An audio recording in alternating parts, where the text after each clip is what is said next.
Live from Melbourne, which means that we're able to bring you some very special acts, including our next guest. See, the idea of putting sport and comedy together isn't new. Collingwood have been doing it for nearly 100 years now. And true students of the field of sport and comedy will know that the undisputed stayers are the ABC Radio's Could Have Been champions. Since 1981, they've been making Australians laugh at sport. I mean, really laugh, belly laughs, like the one we all gave out when Ian Botham was out for a duck in the World Cup final. Every Sunday evening, over 250,000 listeners tune into the Could Have Beens to sample their many delights, chief amongst which is our next guest, the singing Could Have Been, the minstrel of Australian sport, Greg Champion.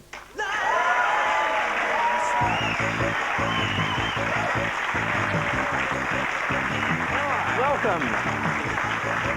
Oh, what an unfortunate start, but we'll push on from that. Of course, radio microphones problem, yes. Greg, probably your biggest hit is I Made 100 in the backyard at Mum's.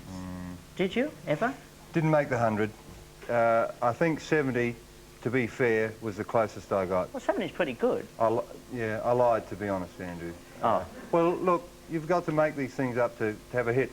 Oh, I see. And that's what you did, essentially, yeah. Well, I got lucky with the song.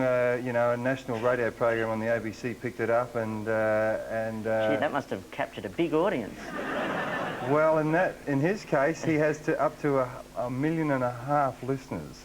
Ian McNamara's Australia over, as opposed to some national radio programs. Or TV programs. For that matter. Yes. He has by far the largest listening audience of anything, of any kind. Can we get Ian McNamara on the show? Sorry, Greg, thanks very much. It's been good having you. Very racing. But, OK, you did make 100 in the backyard at Mum's, but you've basically made a living, crafted a living out of sending up your stars, and idolising them as well. I mean... Yeah, well, footy stars are there to be mocked, and thankfully they take it the right way. And do they? Yes. Did Dermot Brereton really like Dermy Brereton as a hood? Funny you should ask. Yeah. No, Dermy is a good example of someone who sees the funny side of things. And Dermy was there the first day I made up and sang that song, and he laughed all the way through it, and that just goes to show what a big drop kick he really is. Dermy? Could you give it... Yeah, hi, Dermy. Could you give us an example of that one?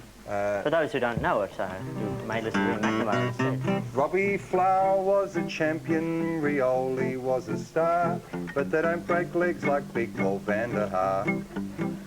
Tommy Alvin is a beauty, Mark Arceri is reasonably good, Jimmy Jess is Jimmy Jess, but Dermot Brereton is a hood.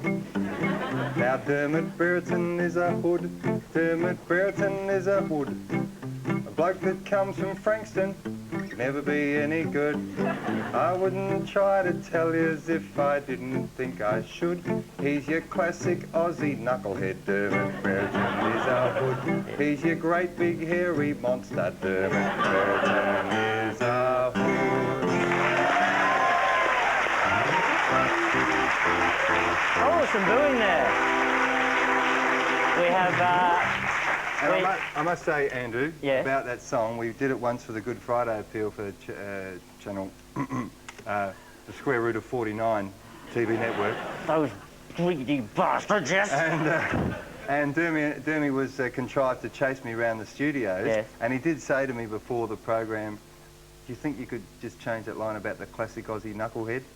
So he had thought that maybe that was a little close to bone. But to be fair to him and to David Rhys-Jones, yes, they're very, very kind and understanding. And Dermy did say to me, it doesn't matter what they're singing as long as they're singing about you. And I've taken that as carte blanche to really go for it. Yeah. And what a good thing too, because you do have a song for every occasion, don't you? One of your classics was commemorating the old Seoul Olympics, the Alex Watson incident. Is that a cue to... No, actually I was actually... No, please go right ahead. God, you try and be smooth, try and be professional, the guy just dumps all over you. Time's up. Olympic Games. When you're competing in Seoul and you're going for gold, caffeine.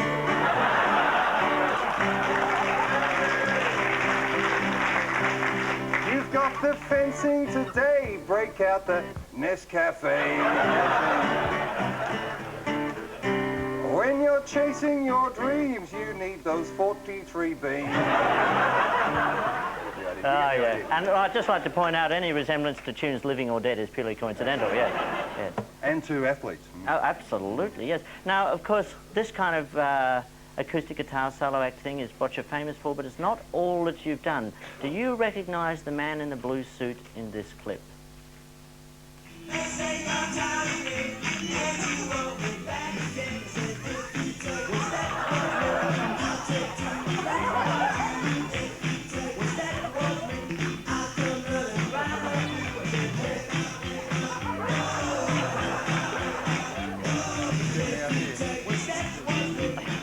Isn't that the terrible thing about your past? It just doesn't go away. No, actually... Can I see some more of that? Yes. No, we've just had 400 complaints, yes.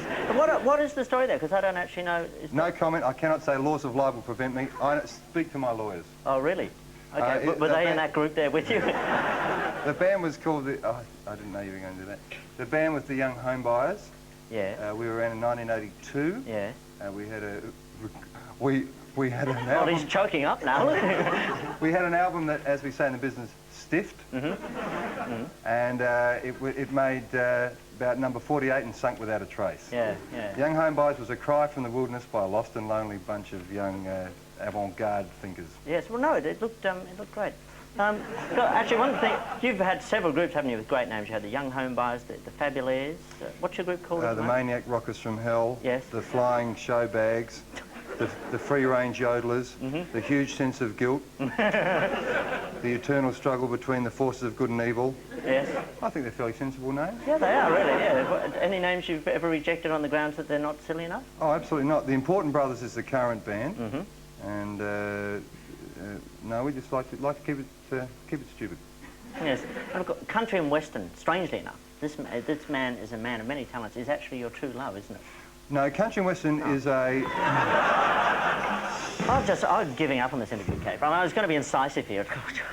No, country, we call it country, Andrew. Now, do we? You ought not to say country and western in Australia. Country and western's an American concept, and now if Willow heard you there, you know, if Willow was watching... Oh, John Williams. Yeah, I knew that. Willow to his mate. Yeah. He would cringe because... Did he do Old Man Emu? Yes, but he'd prefer you forgot that. Yes. That's country, that's Australian country, yeah. Yeah, there's been about 12 albums since then. Yeah, but that's the one he's remembered. Oh, no, True Blue and... Who can forget Rip, Prip, Blip, Woodchip? Yeah, you can, apparently. What I'm... No, it's called country. Yeah. And I am involved in the country music industry in Australia. I understand that, and I've actually had to pick up my notepad here because I can't remember. These are the titles of some of your songs. Old Station Wagon with the lights on out the front, Full Time in the Football Stadium of Our Hearts, and I've Been to Wangaratta and That's Far Enough for Me. Now, is it a law in country music that you have to have a title of 10 words or more? Is this...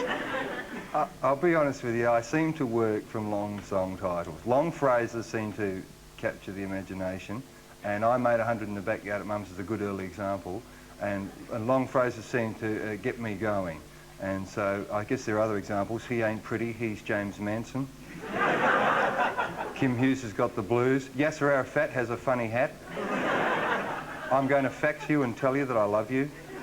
Now, hang on. Is this an answer or is this the title of another song? These are other songs. Oh, I see, right. I thought that might have been all one big title. And there's one other song that made up for... it was a love song for... No, it was a gospel song for the yuppie crowd called When the Lord Closes the Door, He Opens the Sunroof. That's very beautiful. Well, the song you're going to sing for us right now has a much shorter title. Greg, if you'd like to take your minstrel position. Ladies and gentlemen, please settle back in your lounge rooms for Greg Champion from the Could Have Been Champions with his hit, Red Hot Go. Okay, folks, you know what to do, Al? We were playing footy for the Could Have Beens in our annual match against Tullamarine. We were getting flogged. Things are pretty crook. Now, don't let me down now. When someone yelled out, take a good hard look. What do? Well, we TTC. Turn the corner! At RHG. Red Hot Go! Yeah, we OTFG. Open the floodgates. We We got B-I-T, back in town. Yeah, we had L-O-G, lifted our game, took a good hard look at ourselves. The coach came out, O-U-T, he said, you J-G, Just go! made a B-S, Big said statement! it's a W-N-B-G, Hold you balls! L-D-B, Looking down the barrel! take a G-H-L-A-Y, yeah, we T-T-C, Turn the corner! had a R-H-G, Red hot go! yeah, we O-T-F-G, open the floodgates, we got B-I-T, Back in town! yeah, we L-O-G, lifted our game, took a good hard look at ourselves. My game had been bad, B-A-D, in fact I'd had an A-S, absolute shocker. The coach pulled me out, O-U-T, he said I had an A-P, attitude problem, you D-Y-B, dropped your bum, we'll take a G-H-L-A-Y. So we T-T-C, turn the corner, had a R-H-G, red hot go, yeah, we T-C-A-P, through the cat amongst the pigeons, through the cat amongst the pigeons. We got B-I-T, Back in town! yeah, we S-T-D, spat the dummy, and took a good hard look at ourselves.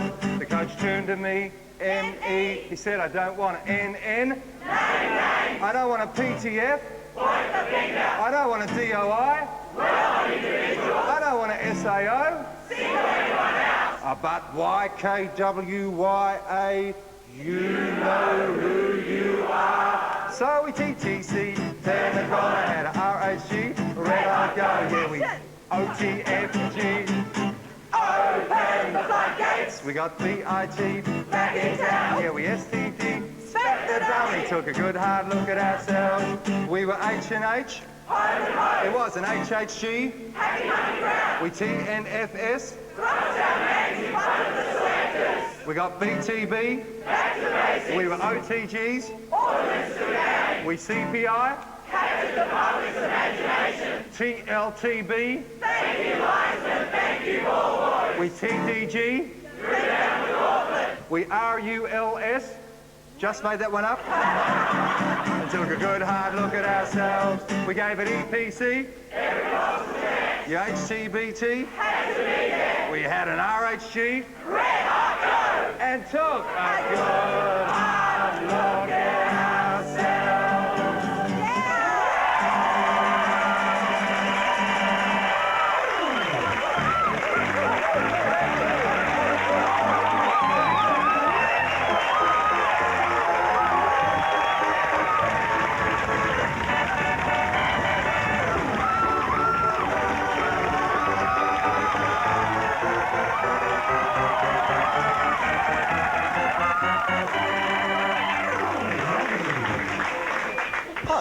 Damn this, let's do a 5-hour telecast. How many episodes? Greg Champion, ladies and gentlemen. Thank you very much. Greg, you must come back.